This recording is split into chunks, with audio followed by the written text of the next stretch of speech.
अल्लाह के नबी सल्लल्लाहु अलैहि वसल्लम ने फरमाया है कि हर बच्चा दुनिया में आने वाला वो फितरत पे पैदा किया जाता है।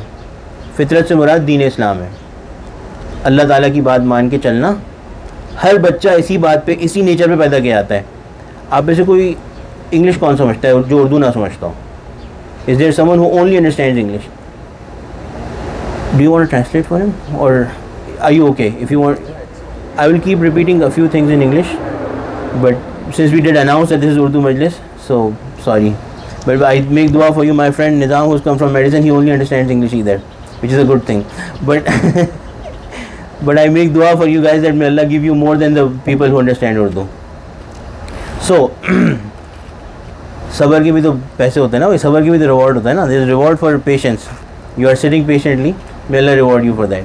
And the real thing is that neither the speaker is important nor the listener is important. What is important is this gathering. Bring me back to topic. I had something totally different in my mind, and now I am speaking something totally different. So bring me back to my topic. हुज़ूर अकरम सल्लल्लाहु अलैहि वसल्लम ने बताया है कि जब अल्लाह ताला को याद करने की, ज़िक्र की कोई भी मजलिस होती है तो उसमें जो है वो फरिश्ते आके उसको ढकना शुरू कर देते हैं. तो आप इमेजिन करें कि जब आप, बल्कि ज़िक्र की मजलिस शुरू होने से पहले एक और हदीस से पता चलता है कि जिस जगह रेगुलरली लोग जमा होते हैं वहाँ पे लोगों के आने से पहले फ़रिश्ते आ जाते हैं, और फ़रिश्ते आके वेट करते हैं उन लोगों का जो अल्लाह की याद के लिए जमा हो रहे हैं. आप लोग पहले आ गए थे ना? अच्छा अच्छा, तो वेल वी होप कि हम इससे भी बेहतर तो फरिश्ते वेट करते हैं, और जब ज़िक्र की मजलिस शुरू हो जाती है तो they go around and invite angels, and angels keep on coming and gathering to hear to witness the zikr of Allah, the remembrance of Allah, and they gather in such quantities on top of each other they reach the sky. And the very beautiful thing about this narration is that when this gathering is over, these angels go to Allah subhanahu wa ta'ala, and Allah asks them, where are you coming from? Paraphrasing the hadith, and they say that, Ya Allah, we're coming from such and such people who are remembering you. Have they seen me? No, they have not seen you. What if they had seen me actually? They would remember you even more. What are they asking from me? Ya Allah, they are looking for your Jannah. Have they seen Jannah? No, they have not seen Jannah. What if they had seen Jannah actually? They would ask for Jannah, they would want Jannah even more. Then what are they seeking refuge from? What are they seeking protection from? They are seeking protection from the hellfire. Have they seen hellfire? No, they have not seen it. What will be their state if they had actually seen the hellfire? Then Ya Allah, they would seek protection from it even more. So Allah says, be a witness. Allah makes those angels witness. Be a witness that I have granted them what they are seeking, and I have protected them, written protection from them, for them, from what they are seeking protection from. यानी जो चीज़ मांग रहे हैं वो दे दी उनको, गवाह हो जाओ, जो चीज़ मांग रहे हैं वो दे दी, और जिस चीज़ से बचना चाह रहे हैं उससे उनको बचाना लिख दिया. तो इससे क्या मतलब होता है कि अब चाहे वो ज़िंदगी में जो चाहे करेंगे कुछ नहीं होगा उनका, अब वो जन्नत उनकी लिख दी गई. नहीं, मतलब उससे ये होता है कि ज़िक्र की मजालिस में आने से अल्लाह ताला ज़िंदगी को ऐसा बदल देते हैं कि इंसान के अमाल ऐसे हो जाते हैं कि फिर वो उसका हर कदम जन्नत की तरफ पड़ता है और हर कदम दोज़ख से उसको दूर लेके जाता है. This is talking about life transformation. The Prophet sallallahu alaihi wasallam is not giving a guarantee that no matter what they do, this is not possible. This does not come to sense. कि हुज़ूर सल्लल्लाहु अलैहि वसल्लम ये कह रहे हैं कि अल्लाह ताला कह रहे हैं कि जो मांग रहे हैं वो लिख दिया उनके लिए, दे दिया, और जिस चीज़ से पनाह मांग रहे हैं उससे पनाह दे दी. इसका मतलब ये नहीं है कि अब वो चाहे जो करेंगे वो जन्नत में ही जाएंगे, दोज़ख में नहीं जाएंगे. नहीं, अल्लाह ताला उनको जन्नत में भेजने के असबाब पैदा फरमा देते हैं. Allah subhanahu wa ta'ala does it such that their life changes in such a way that their good deeds increase and their bad deeds diminish and decrease, and they ultimately will enter into Jannah and will be saved from hellfire. The last part of this hadith which I want to draw your attention towards is that this person, the angels say to Allah subhanahu wa ta'ala that, Ya Allah, there was one person who was not really there for the majlis or the gathering of zikr itself. He was sitting there because he was waiting for someone, because he had to talk with someone or something. He had some, कोई काम था उसको, and he was waiting कि ये majlis कब होगा तो आई. Imagine the intention, right? He is not there for the majlis of the zikr or the remembrance of Allah. He is waiting when the majlis will be over and then when I'll have food, yeah, nahi, whatever, we'll have barbecue. Yeah, when something else, right? He has something else. So Allah subhanahu wa ta'ala says, and that's a beautiful, beautiful thing. The Allahu Akbar. The Prophet sallallahu alaihi wasallam is saying that Allah subhanahu wa ta'ala says that these people who sit, these people, I'm paraphrasing the hadith, humul julasa la yashqa bihim jalisuhum. These people who are sitting, they are so dear to me, they are so valuable to me. These sitters, humul julasa, जो हम मजलिस कहते हैं ना, मजलिस मजलिस मजलिस मजलिस, और काला मामा देख के आप लोग शायद पता नहीं क्या ख्याल कर रहे हो कौन सी मजलिस हो रही है, तो बहरहाल समझने वाले समझ गए होंगे. तो मजलिस से मुराद है कि जहाँ बैठा जाए, जलसा यजलिसु, बैठता है, बैठना ना. तो हुमुल जुलसा, दे आर सच सिटर्स, वो ऐसे बैठने वाले हैं कि मैं उनके साथ बैठने वाले को भी महरूम नहीं करूँगा. वो ऐसे बैठने वाले, अब अंदाज़ देंगे अल्लाह ये कहते कि नहीं उसको भी बख्श दिया, नहीं वो इज़ इंक्लूडेड, ये भी कहते थे ना, अल्लाह में उसको इंक्लूड नहीं कर रहे हैं. लेकिन अल्लाह क्या कह रहे हैं कि वो बैठने वालों की ऐसी वैल्यू है, वो ऐसे बैठने वाले हैं कि उनके साथ बैठने वाला भी महरूम नहीं होगा. वो ऐसे बैठने वाले हैं कि मेरा रूल ये, मेरा प्रिंसिपल ये है कि जो उनके साथ बैठ रहा है मैं उसको भी महरूम नहीं करूँगा. They are such people, they are sitters, such sitters that the one who sits with them, Allah is not saying he is part of them, Allah is saying the one who sits with them, he will also not be deprived. I will also not leave that person free of the benefit. So that person is also granted Jannah and freedom from hellfire. May Allah subhanahu wa ta'ala make us among those. तो आप में से ज़्यादातर India के हैं, शायद कुछ बांग्लादेश के हों, पाकिस्तान का भी कोई है. पाकिस्तान वाले हमारे ऐसे ही होते हैं ज़्यादा. मैं खुद पाकिस्तान का हूँ, लेकिन है कोई, अगर है तो उसे गले में फूल के हार डालो, फूलों के हार डालो. हमारे पाकिस्तान वाले जो है ना, वो सिर्फ पाकिस्तान में दीनदार होते हैं. पाकिस्तान में भी अल्लाह माशाल्लाह. इंडिया के जो हमारे साथी होते हैं माशाल्लाह दीन की कदर करते हैं, और ज़ाहिर है कि वहाँ पे चैलेंजेस हैं तो दीन की कदर ज़्यादा होती है. हम तो ग्रांटेड लेते हैं, फॉर ग्रांटेड लेते हैं. हमारे अम्मी अब्बू मुसलमान थे, हम भी मुसलमान हैं, और हमें कोई चैलेंज भी नहीं है पाकिस्तान में इस्लाम के हवाले से, तो हम अल्लाह माफ़ करे कहते हैं घर की लौंडी, जो चाहेंगे करेंगे, अल्लाह के अल्लाह माफ़ करे. बहरहाल तो वेरी फ्यू, आप किसी मदरसे में चले जाएँ, किसी दीनी गैदरिंग में चले जाएँ, आपको माशाल्लाह इंडिया के मुसलमान ही ज़्यादा मिलेंगे. आप देखिएगा इस बात, पाकिस्तानी जो है हमारे घरों पे ज़्यादा आराम से रहते हैं. तो एनीवे सो अगर आप लोगों को अल्हम्दुलिल्लाह इसमें ये अंदाज़ा करें कि कितनी बड़ी बात है कि हम में से ज़्यादातर, हमारा ख़ुद भी हाल था कि हम जब हमारा मेडिकल स्कूल कंप्लीट हुआ तो हम जो है वो, इनको पता है कि हम जो है ग्रेजुएशन तक के भी इंतज़ार नहीं कर सके. हमने लास्ट एग्ज़ाम पेपर दिया, रिज़ल्ट का भी इंतज़ार नहीं किया, और हम उड़ के यहाँ आ गए, क्योंकि हमारे यहाँ पे सिटीजनशिप वगैरह थी, तो हम यहाँ पढ़े, हम वी आर मिसिंग दिस, तो हमें तो यहीं आना था. तो और इरादा ये था कि बहुत बड़े डॉक्टर बनेंगे, बहुत पैसे कमाएंगे, बड़ी बड़ी गाड़ियाँ होंगी, सब कुछ होगा. और बहरहाल वो तो अल्लाह मियाँ की मर्ज़ी होती है. अल्लाह ताला जिसको बक़ौल हमारे हज़रत के अल्लाह कान पकड़ के किसी काम में लगाते हैं, तो जिसको जहाँ लगाना होता है वहाँ लगा देते हैं. कान पकड़ के मेडिकल स्कूल में डाला था, कान पकड़ के उस फील्ड से निकाल लिया. तो बहरहाल, लेकिन हम सब का माइंडसेट जनरली क्या होता है यहाँ पे आने का, कि हम जो है वो कोई अच्छी एजुकेशन हासिल कर लेंगे, कोई हमारी जो है वो इंडिया में प्रॉपर्टी बन जाएगी, यहाँ पे थोड़ा काम कर लेंगे 5-6 साल जो H1 वगैरह पे आते हैं, और जो है वो अपना कोई बिल्ड हो जाएगी, कोई एसेट वगैरह, कोई दुनिया बन जाएगी. तो आए हम उस नीयत से थे, और अल्लाह मियाँ का कितना बड़ा एहसान है कि अल्लाह मियाँ ने आज हमको, हालांकि हम डिज़र्व नहीं करते, हम जिस नीयत से आए थे उसका तकाज़ा तो ये था कि अल्लाह मियाँ हमको दुनिया के गटर में गिरा देते हैं. भाई तुम खुद गटर में निकले आए हो ना, गिर जाओ, हु केयर्स. लेकिन अल्लाह का कितना बड़ा करम है कि अल्लाह मैंने उस नीयत से आने वालों को, I am not saying everybody is the same, there is exceptions, लेकिन अल्लाह ने उस नीयत से आने वालों को आज ऐसी गैदरिंग में बिठाया जिसके बारे में हुज़ूर को सल्लल्लाहु अलैहि वसल्लम कह रहे हैं कि ज़िक्र की गैदरिंग को फ़रिश्ते आके कदर से ढकते हैं. सोचें हम क्या हैं और हमें क्या एजाज़ दिया जा रहा है. और जब हम, तो मैं कह ही रहा था कि neither the speaker is important nor the listener is important. This is the prophet सल्लल्लाहु अलैहि वसल्लम has given the importance to the gathering. This gathering is important. इस गैदरिंग पे अल्लाह ताला की तरफ से ये वादे हैं. तो इसलिए जब अल्लाह ताला ने हमारे ऊपर ये करम कर दिया कि हमें ऐसा मौका दे दिया कि एवरी अदर वीक ये गैदरिंग, माशाल्लाह अल्लाह जज़ाए खैर दे. फ़हीम ख़ुद भी यहाँ रोते हुए आए थे, जब ये आ रहे थे हम भी रो रहे थे, ये भी रो रहे थे. 4 साल हो गए, 4 साल हो गए. तो ईद की दावत की थी हमने इनकी जब ये आ रहे थे मेडिसिन से, तो हम भी रो रहे थे, ये भी रो रहे थे, क्योंकि इनसे बड़ा अच्छा करीबी ताल्लुक था। He was my right hand in medicine माशाल्लाह। जब हमारा काम शुरू हुआ अल्हम्दुलिल्लाह वहाँ पे मेडिसिन विस्कॉन्सिन, आप लोगों ने ज़्यादा नाम नहीं सुना होगा ज़ाहिर ऑफ कोर्स, हमने भी नहीं सुना था नाम उसका। तो लेकिन उस जगह पे भी अल्लाह ताला ने हम यानी ऐसा काम चला दिया कि हमें भी मौका मिलता है, दीन की बात सुनने के लिए लोग आते हैं। अल्लाह में का एहसान है अल्हम्दुलिल्लाह।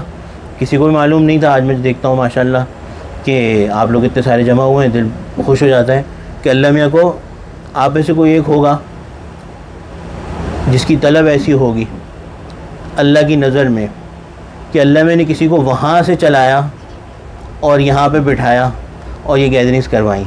आप में से कोई एक अल्लाह वालों को इतना पसंद होगा कि जिसकी वजह से ये सारा सेटअप चल रहा है।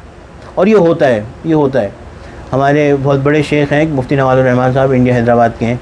आप लोग जो हैदराबाद के शायद जानते हैं उनको, अगर कोई है तो वो जब एक साहब का वाक़ा बताता हूँ, उससे बड़ा प्राइवेट सा वाक़ा है लेकिन है बड़ी इंस्पिरेशन इसमें, कि यहाँ पे अमेरिका में आके हम लोग जब टोटली दुनिया की इन्वायरमेंट में बिल्कुल सबमर्ज हो जाते हैं तो फिर बाज़ औक़ात जो पुरानी बातें थोड़ी थोड़ी याद भी आती रहती हैं, तो अपना पुराना माहौल याद करते थे वो, और बड़ा मिस करते थे दीनी महफ़िल को, दीनी मजालिस को। तो बड़े परेशान भी थे वो कि कोई मुझे अच्छी गैदरिंग मिल जाए जिसमें मैं जो हूँ दीन पे अमल कर सकूँ। तो बहुत ज़्यादा जब परेशान रहे वो, तो उनको ख्वाब में हुज़ूर अकरम सल्लल्लाहु अलैहि वसल्लम की ज़ियारत हुई और उन्होंने कहा कि मैं नवाजुर रहमान को भेज रहा हूँ, तुम इससे जुड़ जाना, नवाजुर रहमान को भेज रहा हूँ, इससे जुड़ जाना। So he saw that he told us his dream much later on, and then next year Mufti Sahab came. Now Mufti Sahab did not know. Mufti Sahab was coming for totally different reason. The background story. He was coming for a totally different story. But Allah has this system that one of us must be there, that Allah cares so much for them that Allah is separating somebody from where He really wants to be, and Allah is sending them here and taking work from them.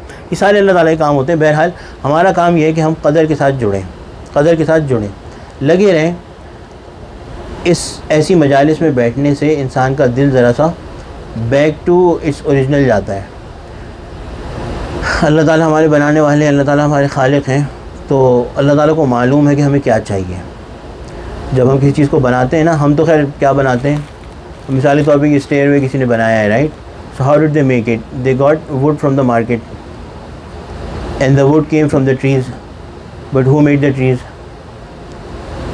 Someone else, right? They did not make the trees. मैं chair पे बैठा हूँ, या ठीक है लोहा निकाला होगा ज़मीन से, जो भी इसकी है, घास निकाली है तो घास जो है वो कहाँ से आई, वगैरह वगैरह, all those things. They were there in some shape or form, and what did we do? हमने जो है उसका थोड़ा सा शेप चेंज कर दिया. Basically that's what we do. और हम कहते हैं कि हमने कोई चीज़ बना ली। अल्लाह ताला जो खालिक है ना, वो खालिक होने का मतलब ये है कि अल्लाह ताला ऐसा बनाते हैं, अदम से वजूद में लाते हैं। कुछ नहीं होता और बना देते हैं, कुछ ना होते हुए बनाना, उसे कहते हैं खालिक। तो तख्लीक का जो लफ्ज़ है ना, वो लाजिम वहीं आता है, उसकी डेफिनीशन में बात शामिल है कि तख्लीक हो अदम से। अदम मुराद है नथिंग, कहते हैं आउट ऑफ थिन एयर, या आउट ऑफ थिन एयर भी नहीं, there was nothing and Allah created it. तो अल्लाह ताला ने हमें ऐसे बनाया और हर चीज़ को ऐसे बनाया। तो जब ऐसे किसी ने बनाया, इसीलिए अल्लाह की इबादत भी की जाती है कि हम कुछ थे ही नहीं, जब बनाया ही हमें अल्लाह ताला ने, तो ज़ाहिर है कि फिर अल्लाह की मान के चलेंगे। अल्लाह की नहीं मानेंगे तो क्या करेंगे? अच्छा, एक बात और भी होती है कि खालिक जो होता है ना, अल्लाह मियाँ कैसे खालिक हैं। हमारे यहाँ किस चीज़ को अच्छा समझा जाता है, भाई एक कारपेंटर आया, ठीक है, उसने ये स्टेयरवे बनाया, the next day it breaks down, तो फिर हम दौड़े हुए जाएंगे उसके बाद कि यार तूने क्या काम किया था ये, right? So our expertise and our beauty, our perfection is कि हम कोई ऐसा काम करें, जो भी चीज़ हम बनाएं वो ऐसी हो कि इट शुड बी इंडिपेंडेंट, उसको हमारी ज़रूरत ना पड़े, राइट? हम गाड़ी में आ रहे हैं, अब अगर if every other mile we have to go back to the original manufacturer of the car, then what we use is the car, right? So their expertise and their beauty and their perfection is that they build a car which does not have to be brought back into the service pit station all the time, right? The less it comes back, the better it is, right? Toyota है, Honda है, देखिए कि भाई इनको repair की ज़रूरत नहीं पड़ती, right, we don't need to take them to the repair shop as often. Allah ताला खालिक ऐसे हैं कि उसमें ब्यूटी ऐसी है, उसमें परफेक्शन ऐसी है कि अल्लाह ने दिखाया है कि मेरे बगैर चल ही नहीं सकता, ये मेरे बगैर चल ही नहीं सकता, इसको मेरे पास ही वापस आना है। देखिए ना अल्लाह ने कुरान पाक में बयान फरमाया है। मगरिब में कितना टाइम है? 20 मिनट्स, बस ये बात पूरी हो जाएगी इंशाल्लाह। अल्लाह ताला created us, right.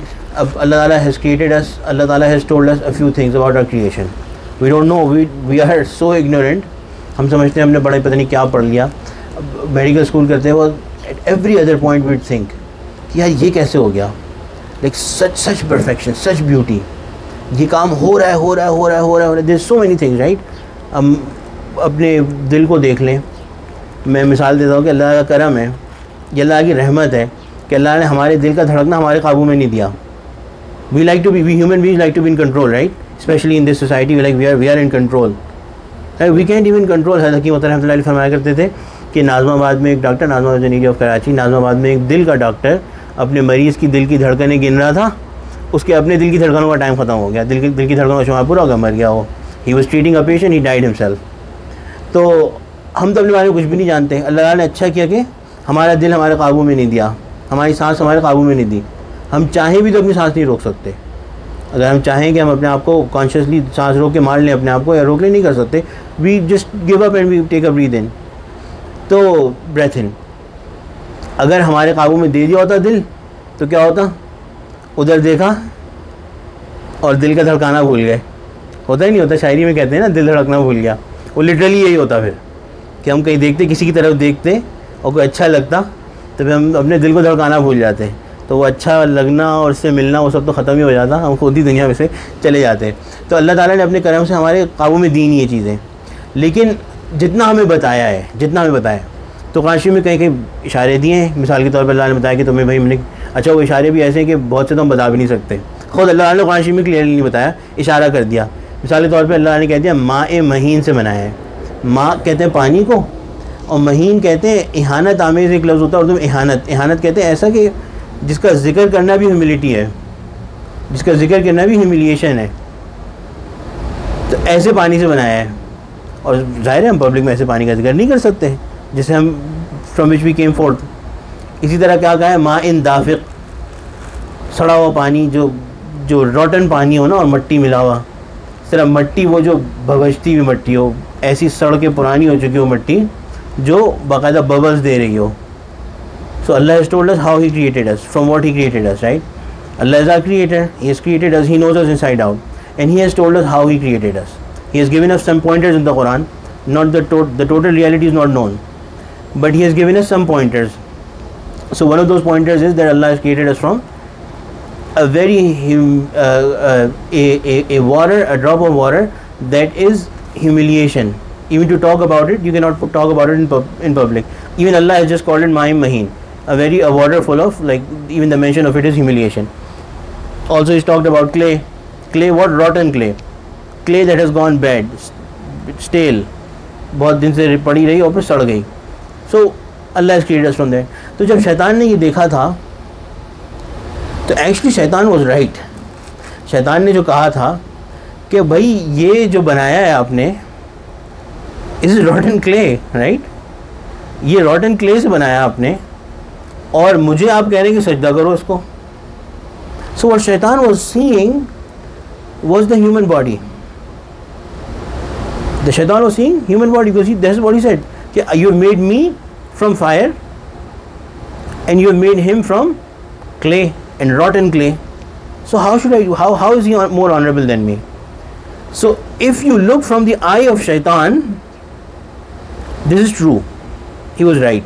He was saying something that was 100% correct. Okay, yes, fire is more valuable than clay, that clay which has gone bad. But if you look at this from the angle of Shaitan, what is the angle of Shaitan? The angle of Shaitan is that he was looking at the body. He was looking at the body, which we are doing today. मेरे कपड़े ऐसे अच्छे हों, मेरी गाड़ी अच्छी हो, मेरा खाना अच्छा हो,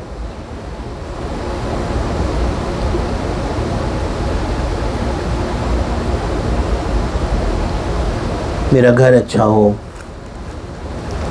जिस्म की ज़रूरियात, ये हमारी असल ज़िंदगी बन गई ना। पैसे क्यों कमा रहे हैं? ताकि प्रॉपर्टी अच्छी हो, घर अच्छा हो जाए, गाड़ी अच्छी हो जाए, है ना। इज़्ज़त क्या है? जितनी बड़ी गाड़ी होगी, जितनी अच्छी जॉब होगी, जितने बड़े इन्वेस्टमेंट के रिटर्न्स होंगे, यही है ना। इस सब से क्या मिलेगा? We are basically serving our bodies, and the body is made of something very inferior, very lowly. And Allah has told us this in the Quran many times कि जो जिस चीज़ के पीछे तुम भाग रहे हो ना, जिसको तुम सर्व कर रहे हो टोटली 24/7 इन एंड आउट, जिस चीज़ को तुम सर्व कर रहे हो, अब think about it, whatever we are running after, it's all about our body. अच्छा बेड हो तो अच्छी नींद आएगी, तो नींद किसकी रिक्वायरमेंट है? बॉडी की रिक्वायरमेंट है। अच्छा खाना खाऊं तो खाना खाना किसकी रिक्वायरमेंट है? हज़रत रहमतुल्लाह अलैह कहते थे कि हम इंसान ऐसी ज़िंदगी गुजारते हैं कि जानवरों से बदतर है। जानवर का भी ये काम होता है, जानवर को भी घास चाहिए, जहाँ से भी घास मिलेगी खा लेगा। अच्छी घास मिलेगी तो बुरी घास को छोड़ देगा, खुश घास को छोड़ देगा, तर घास खाएगा, right. We get biryani, will leave what anything else that you don't like, think about it, right. और फिर क्या करेगा? जब उसको अपने जिस्म की कोई ख़ास ज़रूरत पूरी करनी होगी, जो हमको करनी होती है इंसानों को, right, I am talking about that below the belt, that need that we need to fulfil, will fulfil that need, है। तो इंसान क्या कर रहा है आजकल? जहाँ से करूँगा, जैसे करूँगा। अभी तो बड़ा स्पेशल महीना भी गुजरा है ना एक, आपके यहाँ कनाडा में तो बहुत ज़्यादा ही है, हमारे यहाँ भी है। तो वो क्या, किस चीज़ का महीना है वो? It is a month of fulfilling your desire and be proud of your desire, right. I have that desire, I am proud of it. What is that? Animalistic. Animals do that too, animals did that before humans. कि क्या है, हम जिस तरह चाहेंगे अपनी desire पूरी करेंगे, and we should have a right to do it. तो क्या है, बॉडी की ज़रूरत है वो भी। तो animals would do this too, they would fulfil their desire the way they want to do it, they would not care, they would not know what is right and what is wrong. हमारा भी यही है, हम humans को भी सिखाया जा रहा है कि भाई अपनी डिज़ायर है तो उसको फुलफ़िल करो। जो सी भी डिज़ायर है, खाने की डिज़ायर है, हलाल खाओ, हराम खाओ, सूअर खाओ, खिंजीर खाओ, कुत्ता खाओ, सांप खाओ, जो भी खाओ खा लो। बट तुम्हें दिल चाह रहा है खाने का, खाओ। People actually eat alligators too. कैसे मकरूह किस्म का जानवर होता है, लेकिन people eat it and they like it. Nature ऐसी चेंज हो गई ना, ऐसी मस्क हो गई। इसी तरह people like to fulfil their desire wherever they want.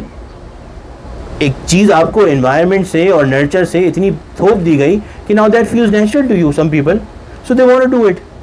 जानवर भी यही करते हैं, खाएंगे पिएंगे, जहाँ अपनी उससे एनर्जी आ गई, अब एनर्जी को कहीं तो सर्व करना है, तो लड़ाई भिड़ाई में सर्व करेंगे, एक दूसरे को मारेंगे, सींग मारेंगे, पंजे मारेंगे। This is what we are doing too, right. भाई लायंस का क्या होता है? प्राइड होता है एक pride right, they have a pride. What do they do?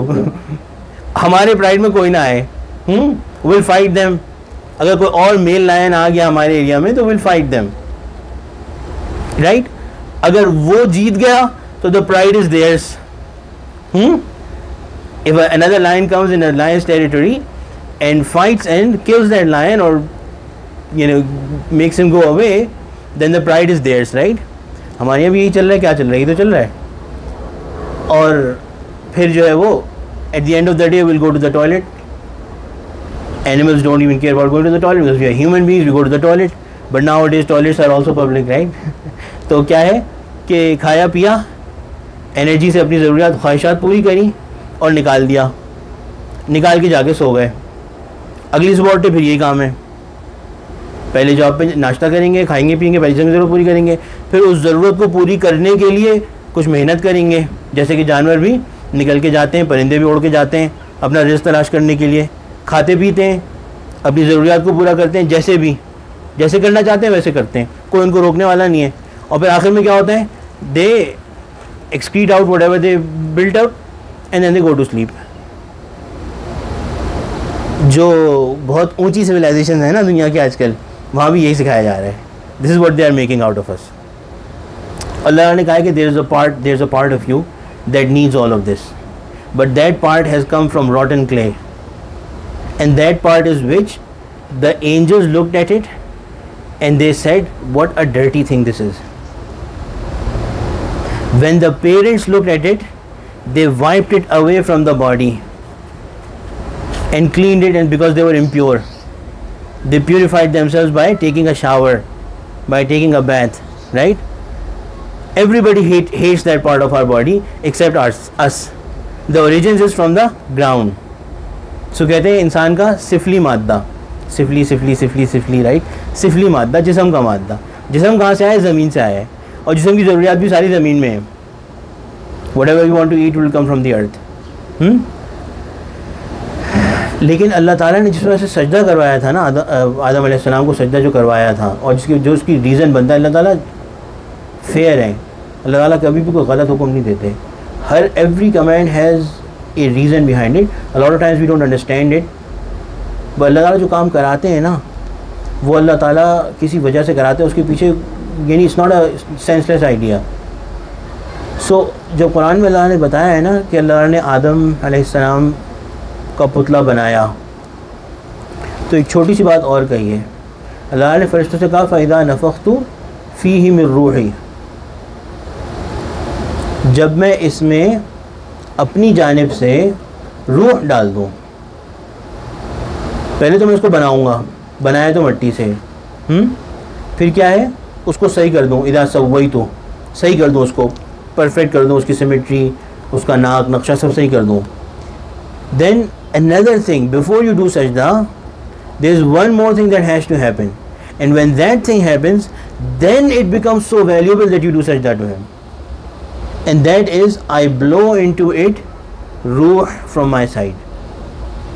मैं अपनी तरफ से, अपनी जानिब से, ख़ास अपनी जानिब से, यसअलूनका अनिर रूह क़ुलिर रूह मिन अम्रि रब्बी, ये आपसे आगे पूछते हैं, ये जाहिल काफिर आपसे आगे पूछते हैं कि रूह क्या है, रूह क्या है, रूह क्या है. आप इसे कहते बस ये अल्लाह का हुक्म है. तुम्हें नहीं समझा सकता, तुम्हें समझ में आएगी भी नहीं. बस ये अल्लाह का हुक्म है, इतना समझ लो कि ख़ास अल्लाह की तरफ से आई हुई चीज़ है एक. तो उधर भी अल्लाह कह रहे हैं कि जब मैं उसमें रूह डाल दूँ फ़क़अू लहू साजिदीन, फिर फ़ौरन इसको सजदा कर लेना. फ़क़अू, right away, right after do सजदा टू इट. तो सजदा हमारी बॉडी को नहीं कराया, सजदा हमारी रूह को करवाया है. और रूह की ज़रूरियात दुनिया से पूरी नहीं होती. जो हमारी स्पिरिट है उसकी नीड्स वो दुनिया से नहीं आई, वो मट्टी से नहीं आई. जो चीज़ जहाँ से आई है उसकी ज़रूरत वहीं रखी है अल्लाह ताला ने. अजीब निज़ाम है. जिस्म मट्टी से आया, उसकी सारी ज़रूरत मट्टी में है. बीज डालो, दरख्त निकल आएगा, कपड़े बना लो, अपना खाना उगा लो, सब कर लो. लकड़ी से तुम जो हो अपनी चीज़ें बना लो, फर्नीचर बना लो, वगैरह वगैरह सब कर लो. जो ज़रूरियात जिस्म की हैं वो यहीं से पूरी हो जाएंगी ज़मीन से. लेकिन रूह क्योंकि अल्लाह ताला की तरफ से आई है, इसलिए रूह की ज़रूरत, ऐसा हो नहीं सकता कि रूह की ज़रूरियात ज़मीन से पूरी हों. It is not possible that रूह is coming from Allah and the needs of the रूह will be fulfilled with what is coming from the earth. So रूह की ज़रूरियात, the needs of the रूह, the spirit will only be fulfilled by that which comes from Allah. ये मतलब है अला बिज़िक्रिल्लाहि तत्मइन्नुल क़ुलूब. सबने सुनी होगी आयत ना, कि know it well that you will not find peace, your hearts will not find peace except in the remembrance of Allah. और हम क्या कर रहे हैं कि हम जो है वो we are actually seeking the peace and contentment and fulfillment of our spirit. But because we don't know this reality, or we are not mindful of this reality, we are constantly trying to give contentment and fulfillment to our body and thinking that our ruh or our spirit will be satiated. But the needs of the ruh, Allah has made a principle. Ala bi dhikrillahi tatma'innul qulub. Only in the remembrance of Allah subhanahu wa ta'ala will the hearts find peace. So basically what Allah is saying is that Allah is challenging you and me. Allah is challenging you and me that go and search and seek and find peace outside of me if you can. करो, करते करते मर जाओगे लेकिन इत्मीनान नहीं मिलेगा, सुकून नहीं मिलेगा. जो काफिर होते हैं ना, उनका जो if some of you like have been to a hospice, you know what hospice is? Hospice, where they know that the person has only 6 months of living, right? The doctors say that he's going to die in 6 months. तो उसकी stories वगैरह भी शायद आप पता नहीं पढ़ते हो या ना पढ़ते हो, कभी अगर आपका वहाँ जाने का इत्तेफाक हो तो आपको पता चलेगा कि काफिर जब अपनी मौत को सामने देखता है तो बहुत, जिसे वो कहते हैं ना खिसियानी बिल्ली खंबा नोचे, तो वो they are looking for something. At that point it becomes clear to them. I have multiple examples where they are looking for something. They are realizing that we are missing out. They are just going crazy. वो पागल हो रहे होते हैं क्योंकि सारी ज़िंदगी उन्होंने ज़िंदगी को खुदा बनाया, अपने जिस्म को खुदा बनाया और उसके फुलफिलमेंट को असल कामयाबी समझा कि this is the real success. If we are able to fulfill the needs of our body great in a good manner, then we are successful. तो अब जब पता चला कि अब 6 महीने रह गए या 4 महीने रह गए या 3 महीने रह गए, and then you are going to die and you have been put in a place away from your family and the hospital and everything, you are there, everyone is like that. The people that you socialize with, if you go out, they are also going to die within a matter of a few months. तो उनको अंदाज़ा होता है कि यार ये हो क्या रहा है हमारे साथ, ये हुआ क्या हमारे साथ, कि we kept on working for something and now that is being pulled away from us. फिर वो अल्लाह को ढूंढ रहे होते हैं, उनकी रूह को चैन नहीं आ रहा होता, उनकी रूह को सुकून नहीं आ रहा होता, because all that they ever provided for themselves was for the body, and now they are understanding that now death is there, death is right here. तो वो बड़े परेशान होते हैं. अल्लाह ताला का कितना बड़ा एहसान है कि अल्लाह ने हमको मुसलमान पैदा किया है, हमको मुसलमान घराने में पैदा किया, हमको पहले से बता दी हैं बातें. अल्लाह का एहसान देखें, the extent of the magnitude of the bounty of Allah, the favour that Allah is done, and also think about the extent of our neglect. Allah ने दे दिया, हम उसको साइड पे डाल के कहीं और लग रहे हैं. ये तो दिया नहीं होता अल्लाह ताला ने ना. We would have searched. इस रूह के सुकून के लिए लोग बहुत मेहनत करते हैं, बहुत मेहनत करते हैं. हज़रत सलमान फ़ारसी रज़ियल्लाहु अन्हु, he was an old person, among the Sahaba he was an old person, Salman Farsi. For many decades he was searching this inner peace. कभी किसी काफ़िले के हाथों ग़ुलाम बन के बेच दिए गए, राइट, कभी किसी क्रिश्चियन के हत्थे चढ़ गए, कभी किसी और क्रिश्चियन आलिम के हत्थे चढ़ गए. He was lucky, Allah had decided for him that he will meet the Prophet sallallahu alaihi wasallam. For decades he worked hard to get this inner peace, to get inner satisfaction, जो अल्लाह ताला ने कहाँ रखी है, अपने ज़िक्र में रखी है. He worked so hard and finally he was able to meet the Prophet sallallahu alaihi wasallam. हमें अल्लाह ताला ने पैदाइश से दे दिया और हम क्या कर रहे हैं, उसको छोड़ के अब हमें अच्छे लग रहे हैं किसके तरीक़े, जिनको कोई अकल नहीं है. They don't know the basic, this very basic reality of life, कि भाई what you are doing. यहाँ भी आपने वो अबॉर्शन का जो चल रहा है, पता नहीं अमेरिका में तो बहुत चल रहा है, कि वो जो है वो ये कि भाई I am a live baby, I am a live person at 4 months of age, 4 months of age, 4 weeks of age, 4 weeks या 4 months, whatever. तो that we understand that at that time there is something that's happening in a human being that is making them come alive, which is कि जान पड़ गई, दिल धड़कना शुरू हो गया, राइट. तो लेकिन ये बात तो समझ रहे हैं, लेकिन इस बात को नहीं समझ रहे कि वो कैसे आ रहा है, एकदम वो कैसे हो रहा है, वो कौन डाल रहा है. इट्स सो ऑब्वियस यार. You should ask yourself this question कि a non-living drop of water came together with a non-living egg and it started growing, ठीक है, all of a sudden होना शुरू हो गया itself. Then where does the heart start beating? Where does the life come from? Why do you not want to think about it? क्यों नहीं समझना चाहते आप इस बात को? क्यों? What is the boundary? What is the wall that you are drawing for yourself? कि हम इससे क्रॉस नहीं करेंगे. You are seeing this before yourself. अच्छा, जब ये मान लिया कि ये हो रहा है, then you should also understand that this spirit or this life that's coming, where is it coming from? If it is coming from Allah, then we as Muslims know that the contentment of this life is going to come from Allah as well. It's only going to come from Allah. पहले मुसलमान हो और इस बात को समझो कि फिर जिसने डाली है जान, जिसने रूह दी है, उसी से रूह की ज़रूरत पूरी होंगी. तो मैं जो अर्ज़ कर रहा था वो ये कर रहा था कि हम जो चीज़ बनाते हैं, we just create it, right. Allah creates it in a very different manner. Allah creates it out of nothing, number 1. Number 2, Allah creates it in such a way that it has to keep going back to the pit shop. And this is our pit shop. This is our pit shop of the ruh. Allah has taken pride in the fact that your hearts will not find peace unless you connect with me. Your Toyota that's inside your chest, it will keep breaking down.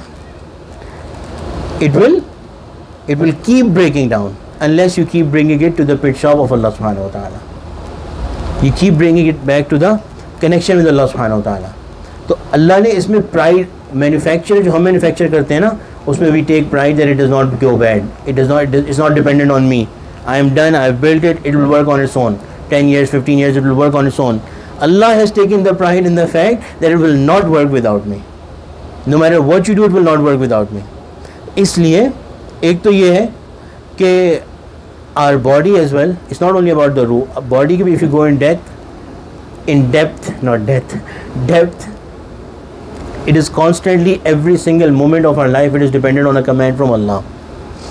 Every time our eye has to see, there has to be a new command from Allah. The eye asks Allah, Ya Allah, should I see? And then Allah allows the light to enter the eye, and then allows the brain to, commands the brain to form an image. And then we are able to see, and we are so proud that we saw something so beautiful. But so the body is also dependent on Allah, but more importantly, our ruh is constantly dependent on Allah. And the only place where it will find peace. जब भी तो सो जाते हैं मजलिस से बैठ के लोग. मेरा मेडिसिन में मेरा एक बड़ा प्यारा मुरीद है, बहुत अच्छा दोस्त है मेरा, और वो मुझे बहुत याद आता है. तो दिली मोहब्बत जिससे होती है ना, तो वो माशाल्लाह मैं मजलिस में चाय उसी की वजह से रखवाता हूँ. तो वो सामने बैठे यूँ जा रहा होता है, यूँ सामने बैठ गया, मैं बड़ा अच्छा लगता है, मुझे याद आ रहा है अभी भी, वो दिल से मोहब्बत है मुझे उससे, सुन रहा होगा मेरे ख्याल है वो. तो anyway, so we find peace. one manifestation of that peace is that you sleep in the majlis. Sometimes I have so much peace that I also start feeling sleepy. But this is a proof that Allah, talking about Allah, thinking about Allah, doing what Allah has told us, that is all zikr of Allah, that is all remembrance of Allah, and in that the hearts will find peace. इसीलिए जो अल्लाह ताला के दोस्त होते हैं, कौन होते हैं अल्लाह ताला के दोस्त? आसमान से उतरते हैं, उनके सर पे दो बड़े बड़े सींग होते हैं. They are those who do not disobey Allah. Allah के औलिया कौन होते हैं? वली अल्लाह और तौरल. हु वाचेस तौरल? नोबडी वाचेस तौरल. ओके, तो who are they? They do not disobey Allah. They do not disobey Allah. They do not fly. They do not walk on water. They do not walk on burning fire or coal. Simply, they never make their Allah unhappy. They don't make their Allah unhappy. These are the awliya of Allah. They are the friends of Allah. And these friends of Allah, Allah directly puts contentment in their heart. Allah directly, the creator of the heart, who knows the heart inside out, puts contentment in their heart. हर चीज़ दुनिया में ना असबाब से जुड़ी हुई है. I press this button, that door will open, right? Everything is connected with means. ये करूँगा ये हो जाएगा, ये करूँगा ये हो जाएगा, right? मेहनत करोगे बेटा, पढ़ोगे लिखोगे, नवाब बन जाओगे, बहुत कमाओगे हैं, बहुत कमाओगे, ये होगा वो होगा, इज्जत होगी, right? So this is how we've been trained. But what we don't realize is कि उस सबब के इफ़ेक्ट में, उस कॉज के इफ़ेक्ट के आने में बीच में एक अल्लाह ताला का हुक्म भी शामिल है.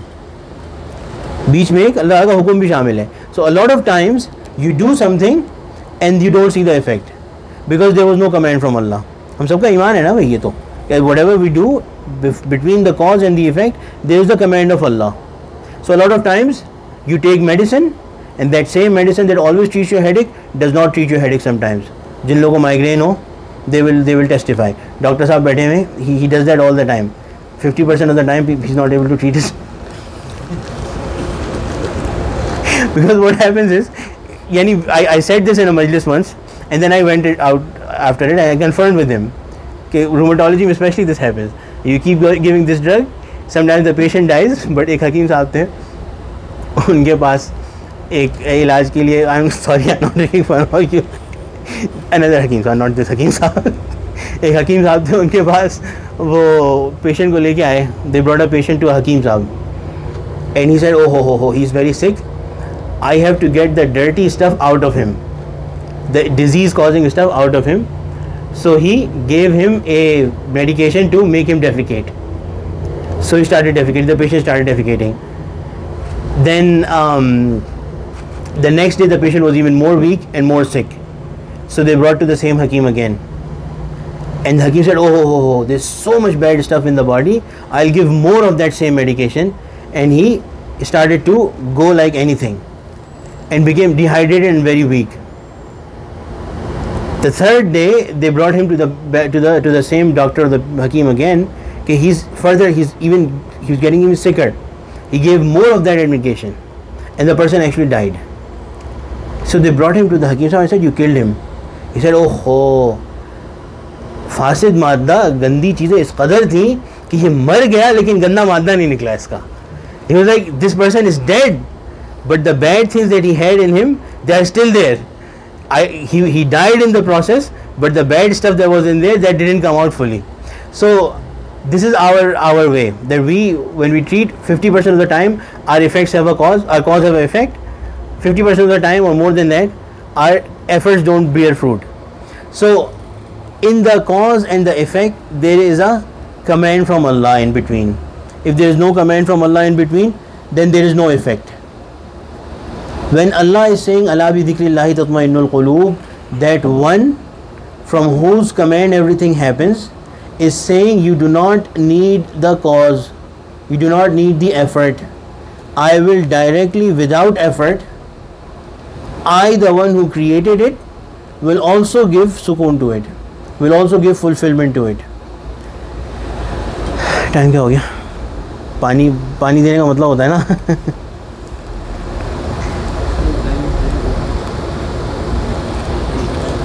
So anyway, when we are living in this society, we'll earn and we should earn.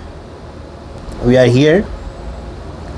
करके जाओ, जो करना है सही से करके जाओ पैसे कमाने सही से कमाओ, लग के कमाओ, जम के कमाओ, मेहनत करो, जो जिस मकसद के लिए आया वो करो, लेकिन थोड़ा सा अपनी इंटेंशन को चेंज कर लो. Change your intention a little. मौलाना अशरफ साहब थानवी रहमतुल्लाह अलैह, may Allah bless him, he says that to become a wali you do not have to break stones. You don't have to do. I have heard that some of you actually did this. I don't know, like some of you actually do digging, right? To become a wali is easier than what you already do, than what you are already doing. To become a friend of Allah is easier than what you are already doing. Some of you are working like physical labor, hard labor and all that. To become a friend of Allah and to get contentment in your life is easier than what you are already doing, which is change your direction just a little bit. Your direction in the terms of your thinking, which is that whatever I do, I will ask myself one question. I will ask myself, is this going to make my Allah happy or unhappy with me? Simple question. Whatever I am going to do, is it going to make my Allah happy or unhappy? If it is something that makes Allah unhappy and I want to do it, then I want to remind myself कि देखो ये छोटी सी खुशी, ये छोटा सा मज़ा, हम लोग यंग हैं ना, आप लोग ज़्यादा यंग हैं, हम तो ख़त्म, हमारे बाल भी अब सब है, like I don't have a lot, I am not very old but my hair are turning white for some reason. तो we have to remind ourselves कि अच्छा मैं कितनी देर के लिए खुश हो जाऊँगा, मैं ये कर लेता हूँ काम, ये मैं कर लेता हूँ, लेकिन मुझे खुशी कितनी देर की मिलेगी. कोई गलत काम कर लिया, कोई गलत रिलेशनशिप कायम कर लिया, कोई हराम खा लिया, कोई गलत बात मुँह से निकाल दी, किसी का मजाक उड़ा लिया, किसी की ग़ीबत कर ली, बहुत मज़ा आया, it's very interesting, it's very like a lot of fun to do, right. लेकिन कितनी देर मज़ा आएगा, कितनी देर मज़ा आएगा. Maybe I am sitting with my friends for maybe 30 minutes 1 hour, राइट. लेकिन इस छोटी सी गलती पर थोड़ी सी खुशी तो मिल जाएगी, थोड़ा सा मज़ा तो आ जाएगा, लेकिन मैं अपने अल्लाह को नाराज़ कर लूँगा. मेरे अल्लाह मुझसे नाराज़ हो जाएंगे. मेरे अल्लाह जिन्होंने मुझे बनाया है, जो मुझे सब कुछ दे रहे हैं और जिनके ऊपर मैं टोटली डिपेंडेंट हूँ और जिनके पास परफेक्ट अथॉरिटी है कि सब कुछ होते हुए भी वो मुझसे सब कुछ छीन लें, सब कुछ होते हुए भी मुझसे सब कुछ छीन लें. जो लोग अपनी ख्वाहिशात के पीछे भागते हैं ना, अपनी मर्ज़ी के पीछे भागते हैं, एक बात तो ये कि हुज़ूर अकरम सल्लल्लाहु अलैहि वसल्लम ने कह दिया कि जो अपनी ख्वाहिश के पीछे भागता है वो तबाह हो के रहता है, बर्बाद हो के रहता है। वो 3 चीज़ें गिनवाई हुज़ूर अकरम सल्लल्लाहु अलैहि वसल्लम ने जो इंसान को ज़रूर तबाह कर देती हैं। उनमें पहली चीज़ ये है कि अपनी ख्वाहिश के पीछे भागे, पहली चीज़ अपनी ख्वाहिश के पीछे भागे, हवा मुत्तबे। तो एक तो ये हुज़ूर अकरम सल्लल्लाहु अलैहि वसल्लम ने कह दिया, हमारा ईमान है हुज़ूर अकरम सल्लल्लाहु अलैहि वसल्लम, सारी दुनिया झूठी हो सकती है, हुज़ूर अकरम सल्लल्लाहु अलैहि वसल्लम झूठे नहीं हो सकते। जब हुज़ूर अकरम सल्लल्लाहु अलैहि वसल्लम ने वेरी स्ट्रॉन्ग क्लियर टर्म्स में कह दिया कि जो अपनी ख्वाहिश के पीछे भागेगा वो ज़रूर तबाह हो जाएगा, तो एक तो हमारा ईमान इस पर होना चाहिए, लेकिन थेरी की हद तक है, अपना दिमाग में है, प्रैक्टिकली नहीं। लेकिन दूसरा अपने आप को थोड़ा सा इंसान खुद भी तो समझा सकता है ना कि अगर मैं इसमें मान लूँगा, इसमें कर लूँगा, मैं कितनी देर की खुशी हासिल हो जाएगी, कितनी देर का मज़ा आ जाएगा। उसके बाद क्या है, उसके बाद क्या है? 15 मिनट की खुशी आ गई, 20 मिनट की खुशी आ गई, 1 घंटे की खुशी आ गई, राइट? उसके बाद क्या होगा? मुझे मरना नहीं है क्या? क्या कनाडा में मरता नहीं है इंसान क्या? या अमेरिका में मरता नहीं है क्या? बहुत ज़्यादा बुरी तरह मरता है, और ज़्यादा बुरी तरह मरता है। बहरहाल उसी तफसील में जिक्र करने का मौका नहीं है, लेकिन अपनों से दूर मरता है बाज़ औक़ात अक्सर, और बाज़ औक़ात गैर मुस्लिमों के दरमियान होता है मरने की हालत में। जब मरता है तो surrounded by non Muslims, those people who do not believe in Allah. बाज़ औक़ात बदनज़री करते हुए मरता है, जो अपने आप को संभाल के नहीं रखता, जो ज़िंदगी में अपनी ख्वाहिशात को पूरा करना है, और जिसको कहते हैं ना वो बैल जो हर खेत में मुँह मारता है, that animal that grazes from every farm wherever they get an opportunity. वो आदमी बदनज़री करते हुए मरता है, अल्लाह की नाफरमानी करते हुए मरता है। तो अमेरिका में बहुत ज़्यादा आसानी से होता है ये काम, हर जगह हो सकता है, लेकिन तो so we have to think that if I get this pleasure for a short duration, who am I, what am I doing? मैं क्या कर रहा हूँ? मैं किसको नाराज़ कर रहा हूँ? अपनी मर्ज़ी की खातिर अल्लाह की मर्ज़ी को तोड़ रहा हूँ। जिसने मुझे बनाया, जिसने मुझे अम्मा अब्बा दिए, जिसने मुझे खाने को दिया, पहनने को दिया, ओढ़ने को दिया, मेरे लिए निज़ाम बनाया, पूरी दुनिया को मेरे लिए बनाया, और मैं उसी की नाफरमानी कर रहा हूँ, मैं उसी